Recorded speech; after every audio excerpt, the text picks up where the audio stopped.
1.5 লাখের বেশি মানুষের রক্তে লাল হয়ে আছে সুদানের মাটি। প্রতিটি মুহূর্ত কাটছে চরম অনিশ্চয়তায়। প্রাণ বাঁচাতে এদিক ওদিক ছুটছেন সুদানবাসীরা, তবুও যেন মৃত্যুই জুটছে তাদের কপালে। নিষ্ঠুর এই গণহত্যার পেছনে আসলে কারণ কি? এসবের পেছনে এমন কি আছে যার সামনে হার মানছে এই লাখ লাখ মানুষের প্রাণ? সুদানে বর্তমানে যে গৃহযুদ্ধ চলছে তার সূত্রপাত ঘটেছিল 2019 সালে। সেই সময় 3 দশক ধরে প্রেসিডেন্ট থাকা ওমর আল বশিরকে ক্ষমতাচ্যুত করার মধ্য দিয়ে শুরু হয় এই গৃহযুদ্ধ। সরকার পতন নিয়ে 2019 সালে সুদানে বিপুল পরিমাণ বিক্ষোভ হয়। তার ধারাবাহিকতায় সেনাবাহিনী অভ্যুত্থানের মাধ্যমে প্রেসিডেন্টের পতন ঘটায়। এরপর ক্ষমতায় আসে সেনাবাহিনী। সরকার পতনের পেছনে মূলত যেই 2 জন ব্যক্তি ছিলেন তারাই সুদানে চলমান গণহত্যার পেছনে রয়েছেন। তারা হলেন general Abdel Fattah al Burhan এবং জেনারেল মোহাম্মদ হামদান দাগালো।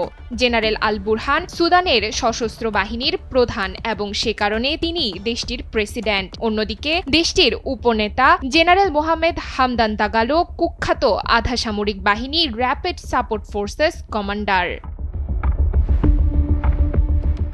সুদানের সরকার পতনে আল বুরহান এবং দাগালো একসাথে কাজ করেছেন। কিছুদিন আগেও তাদের সম্পর্ক ভালো ছিল, তবে এক পর্যায়ে দেশের ভবিষ্যৎ পরিচালনা নিয়েই এই 2 নেতার মধ্যে গভীর মতবিরোধ তৈরি হয়। বিশেষ করে সুদানের ভবিষ্যৎ শাসন কাঠামো এবং বেসামরিক শাসনে প্রত্যাবর্তনের প্রস্তাবনা নিয়ে তারা সম্পূর্ণ ভিন্ন অবস্থান গ্রহণ করেন। তাদের দ্বন্দ্বের পেছনে অন্যতম ইস্যু ছিল আরএসএফ এর 1 লাখের বেশি সৈন্যকে সেনাবাহিনীতে নিয়োগ দেওয়ার প্রশ্নে।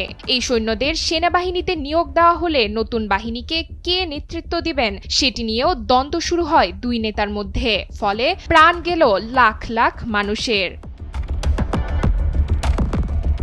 সুদান উত্তর পূর্ব আফ্রিকার দেশ এবং আফ্রিকা মহাদেশের বৃহত্তম দেশগুলোর একটি। সুদান বিশ্বের অন্যতম স্বর্ণ উৎপাদনকারী দেশ। সুদানের সাথে 7টি দেশের সীমান্ত রয়েছে, পাশাপাশি লোহিত সাগরের সাথেও এর সীমানা রয়েছে। সুদানের মধ্য দিয়ে নীল নদও প্রবাহিত হয়।